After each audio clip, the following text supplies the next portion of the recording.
I am of value and I'm bringing this whatever fill in the blank out into the world.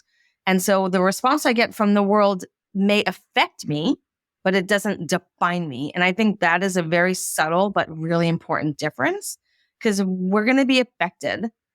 And I think it's important to let ourselves be affected, be present to that, but also not get mired in it.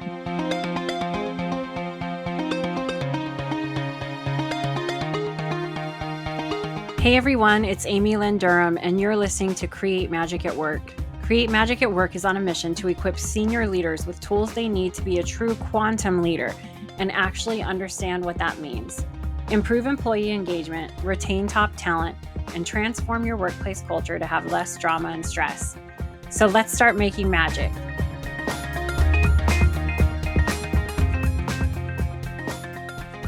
Hey everyone, welcome to Create Magic at Work. Today's going to be really cool because we are going to get into some pretty juicy topics that I think a lot of people are curious about, and it'll be a really informative episode today. So the guest I've invited onto the show today is Rivka Geoghegan. She's an executive coach with over 2 decades of experience as a clinical psychotherapist. So note, executive coach and psychotherapist. That's going to be something, believe it or not, that's interesting that we talk about today. She offers a comprehensive approach to professional growth, blending forward-thinking, goal-oriented coaching with the insight of depth-oriented psychology. So Rivka helps CEOs and leaders navigate the entrepreneurial journey and consults with VC firms, creating programs to support the well-being of their startup ecosystems. Rivka, I met at the UC Berkeley Executive Coaching Conference for all of the alumni coaches. And what was interesting is she was leading a talk that was explaining the difference between therapy and coaching. And I'm like, okay, we need to talk about this and we need to share this with everybody that's listening. And we're going to get into all that today. And we're also going to get into helping everyone have a little bit more of a healthier, I don't know, Rivka, you might have to correct me once we start talking about like a healthier mindset when it comes to running our own businesses or being leaders in the workplace. So Rivka, welcome to Create Magic at Work. Thank you so much, Amy. I'm so excited to be here. I've been looking forward to this conversation with you. I know we've had many conversations, but I've been really excited to take the deep dive. So thank you so much for having me to speak about something I so love and hold dear to my heart. Yeah, well, thank you for sharing your insights with everyone in this way. I want to start off with, for everyone listening who's like, Create Magic at Work is an executive coaching firm. You're an executive coach. We're both trained, we're certified in executive coaching. If someone is listening and they're like, I don't even know what an executive coach is, because I think a lot of people do think it's like therapy. This is why this conversation is so good. What would you say to someone listening that's like, I don't even know what executive coaching is? I think it's a great question. And I think the way to look at it is that there's so many areas and aspects that people need support and can get support in their life, from their relationship to their potential parenting, to their life direction, to dealing with past issues or, professional issues. So there's this vast landscape of when people seek support in their life. There's all these buckets. And executive coaching is really the bucket that hones in on high-level executive professionalism and how can I get support, feedback, thought partnership, inspiration for what I'm dealing with in my professional life on the executive level, on the CEO level, on the C-suite startup level. How could I have support on that journey in that space? And what does support for me personally specifically look like? Yeah, I like the way you describe that. So here goes me. I'm thinking all these thoughts. This is what I see, and what I'm experiencing is executive coaching is becoming more accessible to leaders that are not just C-suite, that are not just high-level leaders. And the way that when I'm coaching a client, aside from our, my values of showing up and choosing to be present and all of those things that we've learned and staying curious and non-judgmental, I'm always wanting to keep things, I guess if I speaking from an edge walker space, I always want to hone or have the energy of the session be surrounding creative, positive visualization of the future. Mm-hmm. Right? Yeah. And that's where, to me, that's the difference. And I know we've heard it in the past, and I'll share that with everyone listening if you haven't heard it. Executive coaching or coaching is, to me, more like architecture, building the future. And therapy, from how I describe it to clients quickly, is more like archaeology, kind of digging up the past. And so as a psychotherapist, would you agree with that? And an executive coach? I would absolutely agree with that. I do think there is that, again, there's so much overlap, but I do feel like the clear distinction is that somebody who is interested in psychotherapy, for example, is most often reaching out to a therapist to alleviate suffering, to work on symptoms, to focus on healing, and it's insight oriented. Somebody who would reach out to a coach is more interested in, I have somewhere I want to go. I have a vision, or I have something I'm building, or it's more action oriented. And I want both support to use my resources to do that. And I want support if and when limitations come up along the way. But it's more action oriented versus insight oriented. So that's another way I talk about it, which I think is a big distinction. And then the other piece I'll just add, when you talk about digging up the past, I feel like what a psychotherapist brings to the table or to the conversation is not only I know how to dig up the past, so to speak, or I know how to engage, I like to use the phrase, historical material that a person went through, but I also understand how that historical material created the building blocks of who this person has become.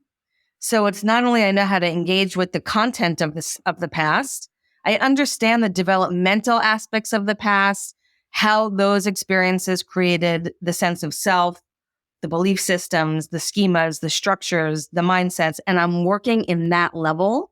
I'm working on that landscape of how the self developed, which to me, I know coaches do pull on that belief systems mindset. It's important for sure. But there's a deeper building blocks, developmental building blocks that psychotherapists have the knowledge as, you gain through your training and through your program, that I do think that's another important difference. How does one determine who to go to for support? How can we tell if we need to see a therapist over an executive coach to help us through something?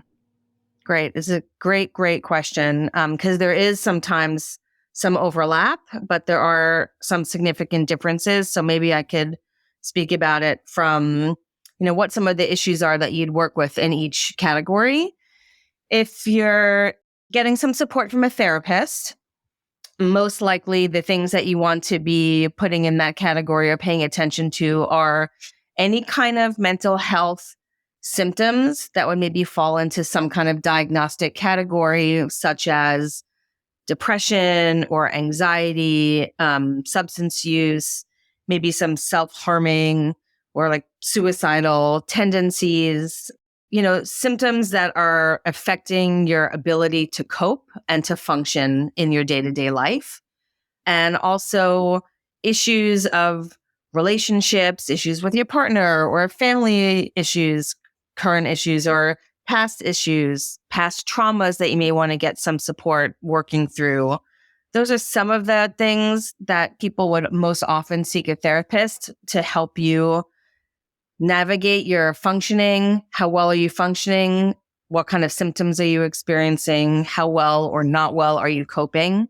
And often really issues of relationship struggles, relationship difficulties a lot of people come to a therapist to help them sort through that.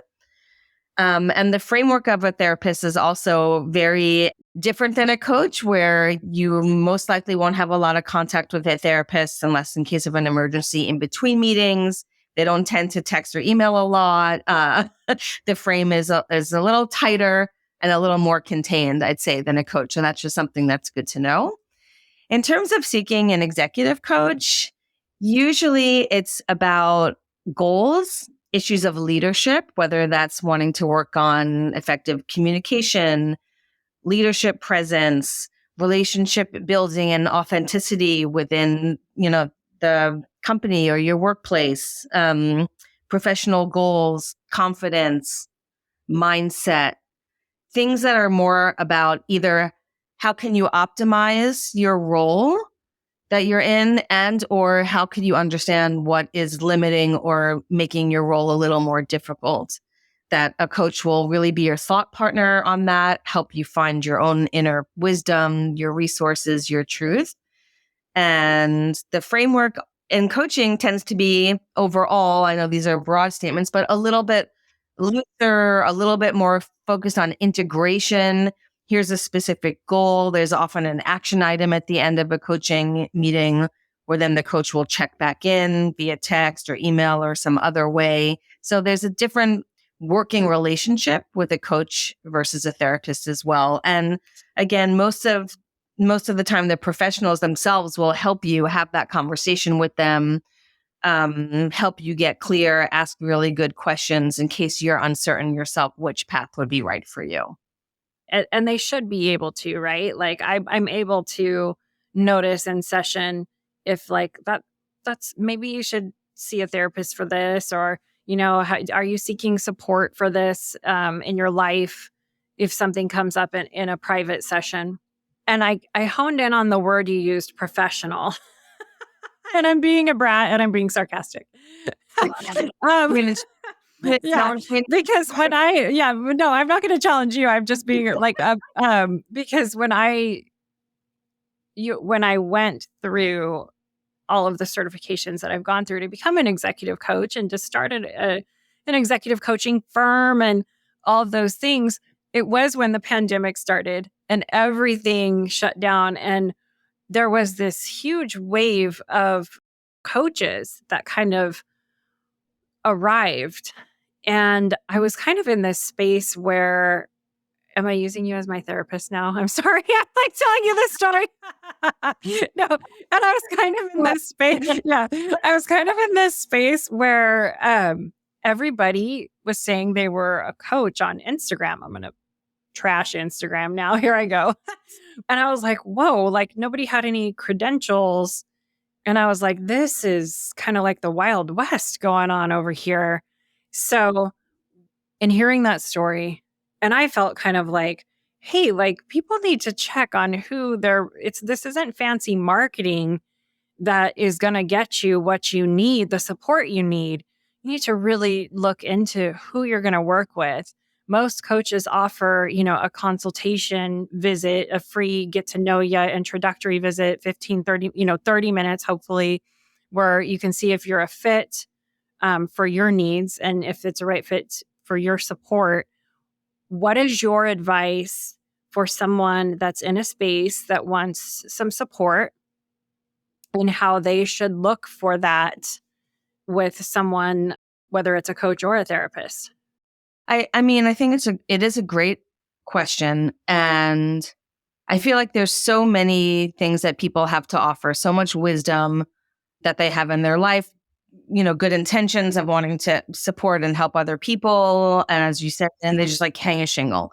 And so sometimes that's valuable, but I think doing your research, really understanding what kind of, education, what kind of program, what did this person go through to be able to do this work, whether it's executive coaching or therapy, what did that consist of? Asking really good questions and not being scared to really prioritize feeling that it's a really good fit for what you need at the moment. And also a really good coach will help you understand what it is that you need. It will help you articulate, will help you find it. And if it's not here with me, then I think it should be here with this other person. And also, like for me personally, I take a full hour minimum right out the gate to speak with people, to talk about, do a discovery session and what is it that you're looking for and what is the change that you're seeking to make. And I think because of my position of being in this blended space of I've been a therapist, now I'm a coach, I'm able to ask certain questions to help somebody really know what is the direction that would be useful for them. And if you don't have that background, you still could make sure that you're being as open as you can about what you are bringing to the table, where you got that training, what support looks like. And, that space and that fit is what's most important for that person. Yeah, I love that. And just for everyone listening, if you're not sure where to go, what direction to go, reach out to me, reach out to Rivka, and we can point you in the right direction and just offer you some curious questions to help give you the support that you need. That's what we're here for. That's what we do. Absolutely. And it Absolutely. would be a safe space for sure. Always. And that's the other thing you made, just to add, is that, again, I used this expression before, front end, back end, which is kind of funny, but I think it also fits, right? That if you're having an experience, at work or being in your leadership position and something is feeling challenging for you and you want some support to work through either that challenge, or I need to get to the next place, either externally or in my leadership, I need to get to the next place and I feel something in the way, I want to know what that is and keep going. Versus, again, in therapy, it's like I feel something in the way and I want to go deep into, like, I use this analogy a lot of the difference between scuba. I don't know if people listening or ocean people, but like scuba and snorkeling, where like you're scuba diving, you're going down and you're exploring down and the depths. And that is more therapy, and coaching is like, you may go down for a minute, hang out and get something relevant, but you're kind of pulling it back up to stay up here on the surface and swim on and swim forward. And so I think it's really what somebody wants too. It's like, if you want that support of we're swimming and I need to keep going and have support that way, people know what they need if that's what they're looking for. And I think too, like for me, the message for myself, for everyone, is really, it's so hard out there to find somebody that is a really good support person for you, whether it's a therapist or an executive coach. And what I mean by hard is there's so many different specialties that people are trained in. And I think it's important that we educate ourselves or ask the right questions to who we are reaching out to see if you're a fit. Because I always say, you don't want to go, if we're thinking of the physical body, you don't want to go to a liver specialist if you have a broken foot. It's the same way in this coaching therapy space. And I don't know if we've got to do our work in figuring out who we want to talk to, because it's just no one else is going to do it for us. So yeah, just keep asking the questions, keep staying curious. And if you don't find someone that's a fit for you the first time, there's other people out there that will be a fit for you, that will be able to help you get unstuck, help you move forward. And on that note, I want to pivot to this, because one of your passions is helping founders with their mental well-being, founders of new businesses, startups, all the things. And this is important because a lot of people that are in a W-2 job in the workplace, I think sometimes, I know for me, there's this like dream or like this beautiful picture painted of what it's like if you like leave your corporate job and, take the leap like I did and start your own business. And both sides have their pros and cons. Neither journey is a linear path. We have all sorts of lessons and things that crop up along the way, which is why I'm so passionate about spiritual intelligence in the workplace. What you have found, and I'd love to hear your feedback on this, or what you kind of speak to, is when we let's just say we start a business or we're a founder, sometimes our self-worth becomes overly tied to the business we've started. thoughts, feedback on what you're seeing with that and how we can help. I've shared so much, so I don't want to, but yeah, what are your thoughts on that? I mean, my initial thoughts are it's very true, absolutely. And I think there are many things in life, but this is a particularly big one where your sense of self, gets merged with the thing that you're doing, right? In your life, I do think we all experience that. And in general, it's both a challenge and a really good practice to keep your eye on that and learn how to keep some of those things separate, because you're a person and you're attempting to do a big thing or an innovative thing, a visionary thing. And it's going to be a ride. It's going to be all kinds of things. And so if your sense of self is tied to that, it's like you're constantly being dragged around. You're just dragged around. So your worth and how you feel about yourself is up, down, all over the place. So having, again, support in managing that is really helpful. And I do feel one of the things that helps with that is stepping out sometimes, which I know is really a hard thing to do. But stepping out so you connect with your sense of self and who you are outside of that focus, outside of that thing you're trying to do. So you come back to a you separate from that. And then you bring that you to the thing you're trying to do. And again, when you're a coach working with people, it's very personal, right? Like some people can really tolerate a lot of being dragged around and up and down until they hit a point where it's like, this is really now affecting me in a way that is limiting and really difficult. Other people, so it's having somebody to help you track where are your own personal lines. How much is that happening? How little is that happening? What helps you get out of that? What helps you then bring your elevated self to the thing you're trying to accomplish, as opposed to like a devalued self? And tracking that, because again, it's very personal. Like what your limit is different than my limit, is different than the next person.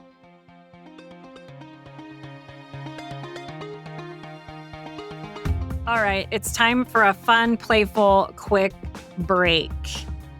And it's time for you to discover your spiritual intelligence at work. So over here at Create Magic at Work, we are not just a great podcast. We are an executive coaching firm, a team dedicated to helping leaders like you create healthier, more fulfilling workplaces. Whether it's through private coaching, transformative workshops, or impactful keynotes, we're here to help support your journey to have less drama and stress and more magical moments in your life. So have a little fun.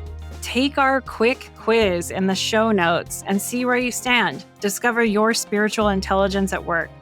Click on the link in the show notes and reach out to us for support if you need it. Sending magic to you. I can see how personal it can be because I've experienced it.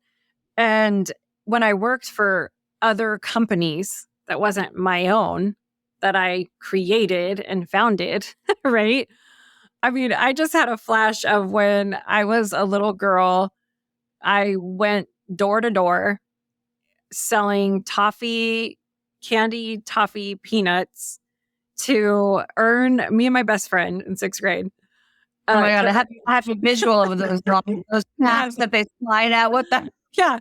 I went door to door selling those to earn money to go to not the school's camp, but to go to summer camp, right? With my friend. And I don't recall being like heartbroken and like my identity was attacked. Let me just, take it that far. When someone told me no, that they didn't want a can of peanuts. We just kept knocking on the doors, right? And so that, to me, that's my analogy for working for another company in sales, or, it's like, okay, like every no leads me to a yes, or, that it was that positive mindset that I really learned a lot throughout my career, switch to this founder entrepreneur role, very different and not prepared for it. If someone tells me no, 2-3 years when I was first starting out, it was like a whole different feeling that I had never experienced. Not like when I was just knocking on the door, or, selling in my career. And so when you're keying in on this, how your self-worth can be overly tied to your business, really a critical call out that, I am not create magic at work. If someone says no to an executive coaching package from Create Magic at Work, my identity is not being attacked. Like I have to, and I think that's what you're talking about understanding like the separation there. And from that spiritual intelligence, Liz, it's like, oh, my ego got tied into this company I started and my ego was hurt, meaning like I felt like I had to I don't know, I had to defend myself or something when I wasn't. Like, that's not me. This is a separate entity. Right. Well, it speaks to two things, what you're saying. And I love your story and that analogy. First is perfect. Plus, also, you were probably having fun. You're like, woohoo, Oh, good point. Yes. Thank you. It's like, I got to have more fun right? too, right? Yeah. Right. Exactly. More fun. And the stakes are lower. When the stakes are high and when your success really depends on many, many people around you, right? And you're reaching out, then it's like who's defining. I think what happens when that self gets conflated is that it's what's happening outside of you is defining you, right? Becomes this definition. And again, that's part of the challenge and the resiliency of like, you need to stay resilient and continue to define yourself, continue to reconnect with why am I doing this? What am I doing? What's exciting? What is fun? I mean, we're joking about it, but it kind of is true, right? And so that you could keep going out. I love you. Now I'm going to use this because I keep going door to door, keep building the thing you're building without letting the response that you're getting externally be the definition of who you are and of your success or of your failure, which again is easy to say, but when you're in it, it's really hard to manage it and to keep your foot like grounded in your own sense of self. And again, that's where support comes in, because you have so much going on, and the higher the stakes are and the more that the pressure is, the harder it is to do all of these things, right? That keep you more healthy, more grounded, right? More positive. So it is this whole other, bucket is the word I often use. It's this whole other bucket that either you or people around you or the supports need to keep your eye on, because it's easy to just get like pulled down. Again, especially when the stakes are high and there's a lot on the table, there's a lot of pressure and a lot of stress. One of the standout things you just said for me is what's happening outside of you is defining you. And one of the main thing of practicing spiritual intelligence is the ability to make wise and compassionate decisions for yourself and others while maintaining inner peace, even during stressful times. And I believe, after hearing what you just said, one of the ways to maintain inner peace is not to let what is happening outside of you define you. To me, that's a daily practice. And a question we need to ask ourselves: how do I not let what's happening outside of me define me? What's one tip, somebody that we can all practice, where we're like, wow, I am a whole person without this company. I am a whole person without anything. Like I just am. That's right. Two things come up for what you just said. One is having a way or having a practice or having reminder that you just are. Your value, your worth, your esteem is built into who you are, right? It is just the nature of who you are, which definitely does take us down another interesting fun, which we could maybe have another conversation of spiritual, work and sense of where does sense of self even come from? How do you define that? I am of value and I'm bringing this whatever fill in the blank out into the world. And so the response I get from the world may affect me, but it doesn't define me. And I think that is a very subtle but really important difference, because we're going to be affected. And I think it's important to let ourselves be affected, be present to that, but also not get mired in it, which then it becomes like, oh, it takes us down. It becomes our self-definition, right? So one of the things that I like to help people with is understanding, what is their internal landscape? What's their terrain? and how do they respond to the different things externally, so that when things happen, you're like, oh, that's just me responding in this way that I know about myself. Oh, that's just this part of myself doing what I know it always does. It's like having the knowledge of your internal landscape and the way you typically respond to things, right? Can help you then just, again, like keep it on the surface and not let it, take you down significantly. But again, it's a self-knowledge that helps you stay more grounded. Yeah, I really like that. I really like, okay, yeah, like acknowledging, like, this is affecting me. Like, I'm bummed about this, or, oh, wow, I'm really, even on the excitement side, like, I am so excited we closed this contract, or I'm so excited we get to work with these amazing leaders on this executive, coaching journey. But neither one of those things define who I am. And thank you for helping all of us cultivate that awareness today. This might affect me, but this doesn't define me. And I have one thing I just want to add to that, Amy, that just came up, laid it out like that so perfectly, is that how do you get from this affects me but doesn't define me, or this affects me and it does define me? Right in that space, right there, in my experience, lies the very, very famous, and we all have aspects of it in different ways, inner critic. And the inner critic voice and the way we talk to ourselves about what happens to us or around us in the world is largely part of how we get from, wow, I'm disappointed, or I don't feel great about that, or I have feelings, to I am a bad person. What is wrong with you? Why didn't you? Like this kind of inner criticism, inner judge, inner attacking. That voice, that part of ourselves, which again, we all have to varying degrees, often is what's happening in our inner world that then creates that, oh, this thing defines me. This happened, I'm not worthy. This happened, I'm not smart enough. This happened, I don't have it together. I'm not good enough. I'm not fill in the blank. Any thinking that looks like that is you're in this is defining me mode. If you're in, wow, I feel disappointed, I feel whatever, I feel something, then you're just in feeling mode. You're just being affected. You can feel it and you can move on. It's not like hooking something much deeper about the person you are. And so I think that mechanism is something I think most coaches are aware of. A lot of therapists do that work, just that work in particular, because we believe those voices, and then we're letting lots of things define us that make it hard to move forward and create what we want to create. Yeah, really good call out. Really good call out. Watching for the inner critic, having an awareness when it arises, and not believing everything we think about ourselves in particular, and possibly questioning it and reframing when that comes up, and really partnering with someone that can help you recognize that is really important. Oh my God, I feel like we barely scratched the surface in this conversation.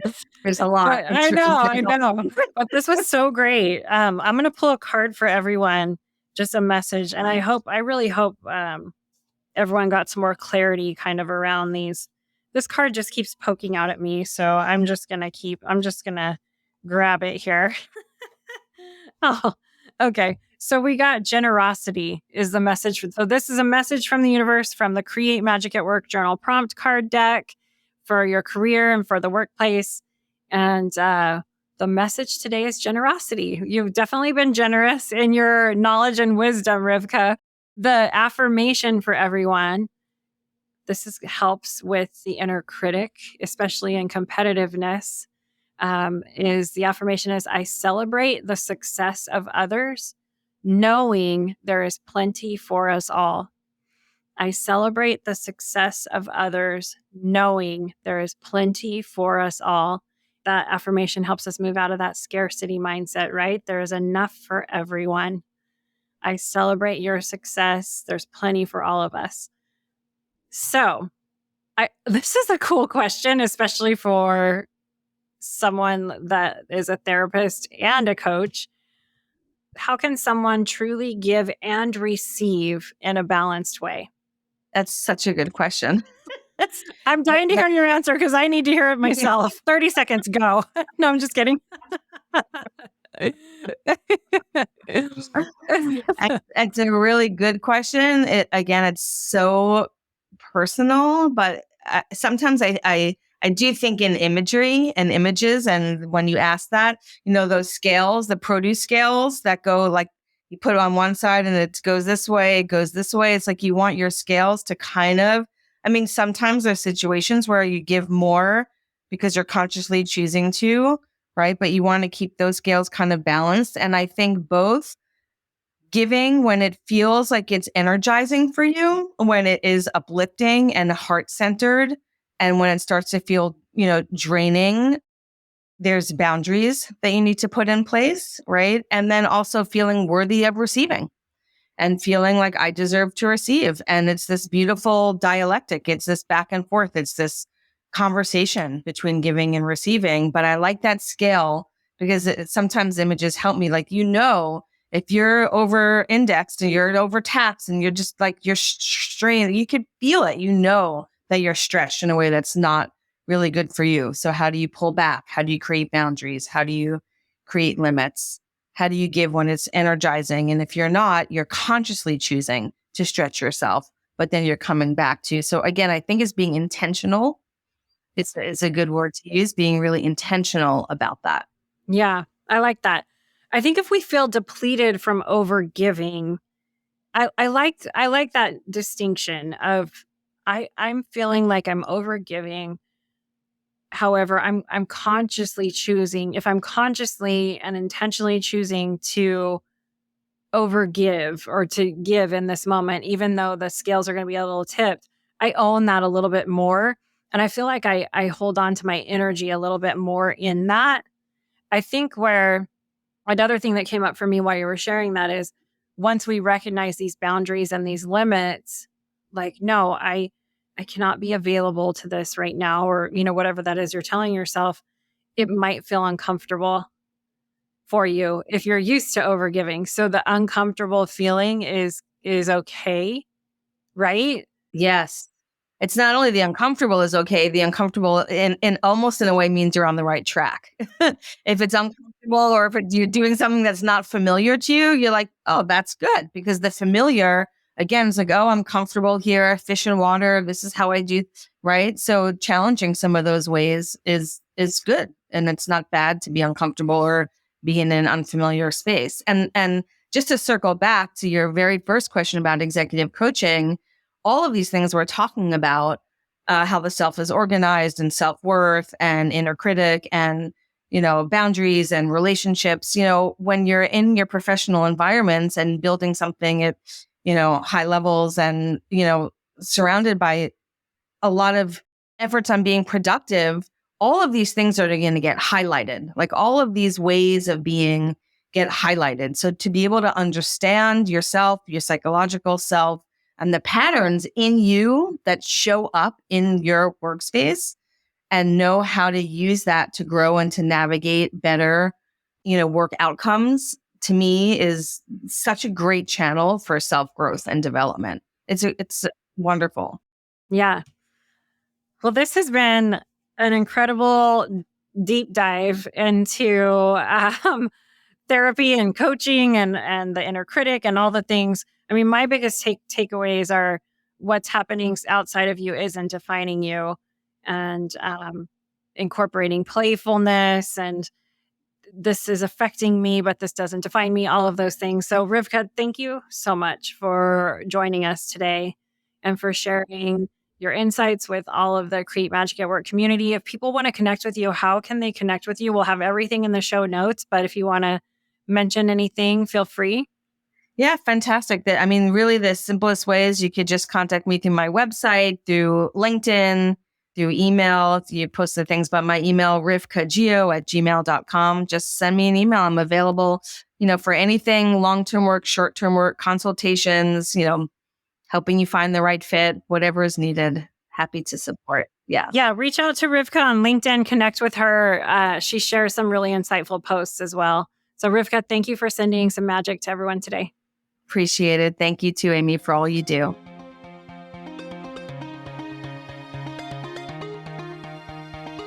I want to thank each and every one of you for coming back every week to listen to a new episode of Create Magic at Work and really helping to support and advocate for healthy leaders, workplaces, and lives for all of us.